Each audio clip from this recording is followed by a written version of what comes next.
Bonjour à toutes et à tous. Aujourd'hui nous allons parler du girofle. Son nom scientifique est le Syzygium aromaceum et elle est de la famille des myrtacées. Quelles sont les origines du girofle? L'Indonésie, en particulier les îles Moluques, représente le berceau de la culture du giroflier. Le Zanzibar, un archipel tanzanien, est aussi un pôle important dans la production du clou de girofle. Quelles sont les caractéristiques botaniques du giroflier?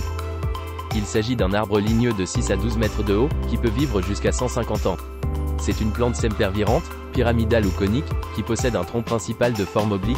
De nos jours, il ressemble souvent à un arbuste car il est régulièrement taillé pour faciliter la cueillette. Bien que le pivot puisse atteindre 2 à 3 mètres de profondeur, la majorité des racines est peu développée et reste superficielle, à 60 cm du sol. Les racines superficielles forment un chevelu utilisant facilement les matières minérales du sol. Le tronc est d'allure oblique, et divisé en deux parties à la base, ce qui lui donne sa forme caractéristique de pyramide. Il est recouvert, ainsi que tous les rameaux, d'une écorce lisse et de couleur gris clair. Une fois les branches sectionnées ou cassées, elles bifurquent, ce qui donne un aspect buissonnant à l'arbre. Les feuilles sont persistantes et coriaces. Elles sont positionnées de manière opposée sur le rameau, et leur limbe, simple, fait environ 10 cm de long pour 3 cm de large, ce qui leur confère une forme ovale voire lancéolée. Les nervures sont nombreuses mais ne se voient pas beaucoup et la marge de la feuille est lisse. Les fruits sont nommés pantoufles dans le commerce.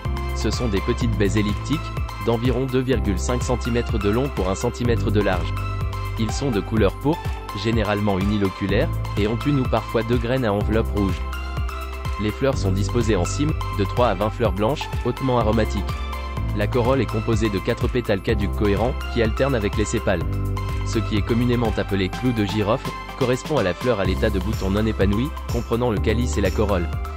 Le giroflier donne des clous à partir de la 5e année. Autour de la 8e année, la récolte est exploitable, mais le giroflier n'atteindra sa pleine production qu'à 20 ans.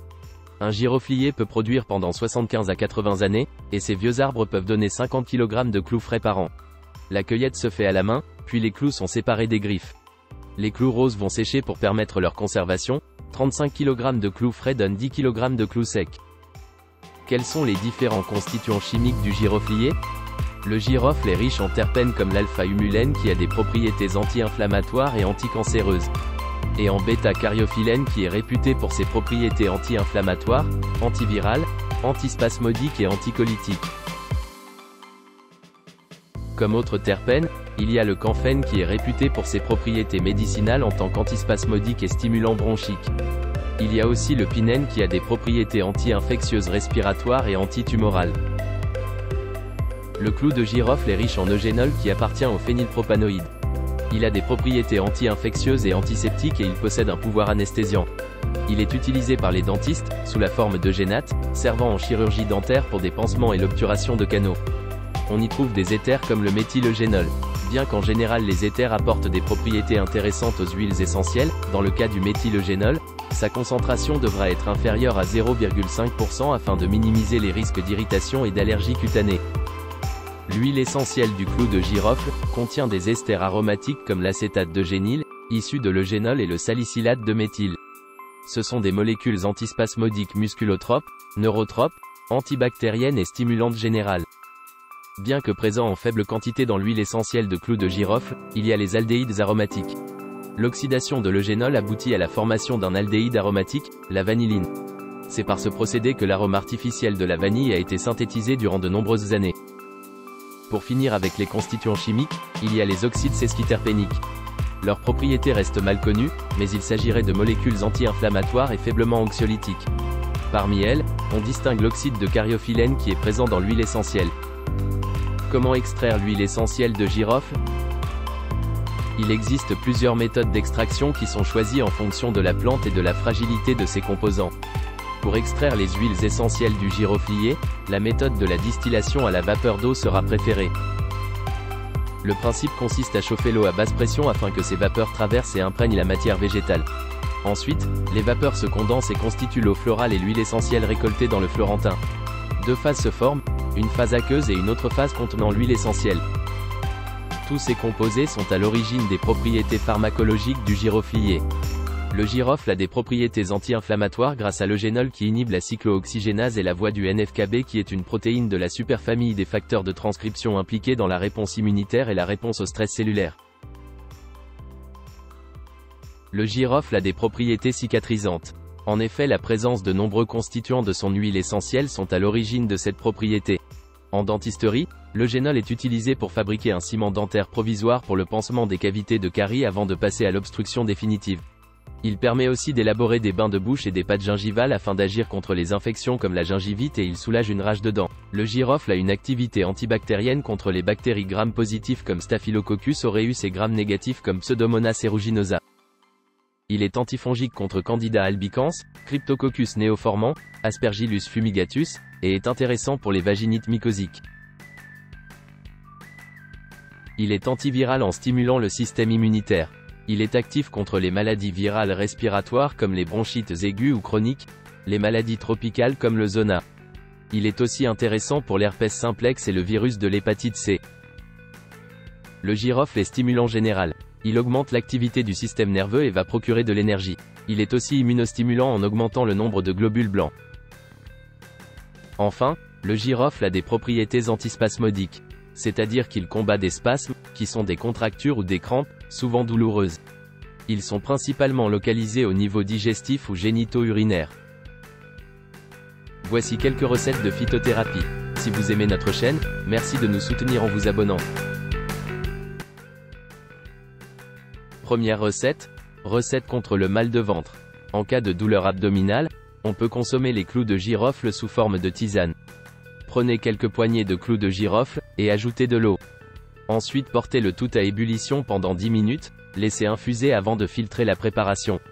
Comme posologie, prenez une tasse après les repas. Deuxième recette, recette contre les abcès. Dans une tasse d'eau bouillante, laissez infuser 5 clous de girofle durant 10 minutes. Ensuite, filtrez la préparation. Enfin, laissez refroidir puis imbibez l'infusion dans un coton et appliquez sur les abcès, 1 à 2 fois par jour. Troisième recette, recette contre le mal de dents. Mettre une goutte d'huile essentielle de clous de girofle dans la dent abîmée, ou sur du coton que l'on pose sur la dent, permet de calmer la douleur et réduit l'infection dentaire. Autrefois, le clou était directement mâché ou placé sur la gencive.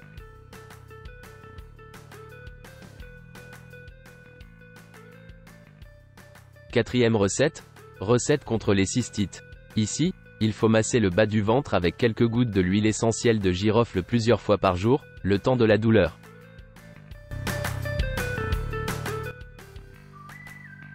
Cinquième recette, recette contre les onychomycoses. Les onychomycoses sont des infections fongiques de l'ongle ou du lit de l'ongle. En cas d'onychomycose, réalisez 2 à 3 applications locales d'huile essentielle de girofle sur la mycose pendant une quinzaine de jours.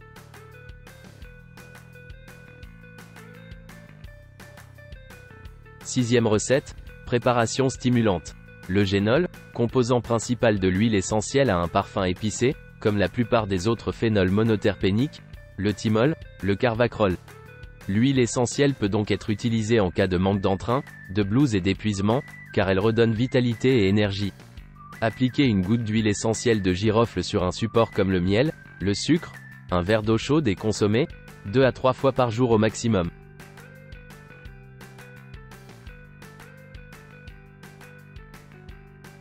Septième recette, recette contre les diarrhées, les aérophagies et les ballonnements.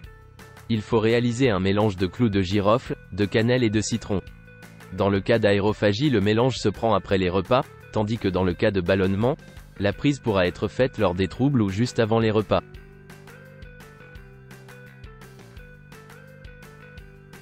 Sur le marché, le clou de girofle est disponible sous de nombreuses formes.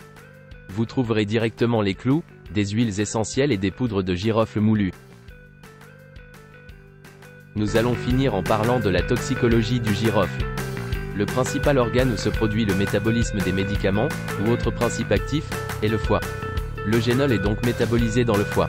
La quinone méthyle qui est un composé conjugué issu du métabolisme de l'eugénol provoque une toxicité, donc une hépatotoxicité.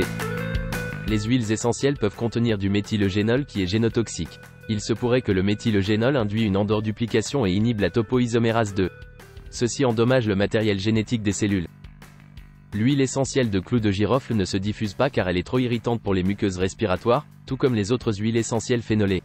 L'utilisation abusive de l'huile essentielle de girofle peut créer de graves lésions. À cause du surdosage, l'huile essentielle est déconseillée aux femmes enceintes ou allaitantes, aux enfants de moins de 12 ans, aux hypertendus et aux personnes souffrant d'hépatite. Le clou de girofle est aussi contre-indiqué chez les personnes sous traitements anticoagulants et chez les personnes souffrant d'insuffisance hépatique.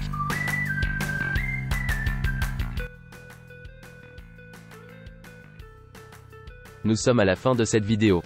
Si vous l'avez appréciée, merci de la liker, de la partager et de vous abonner à la chaîne.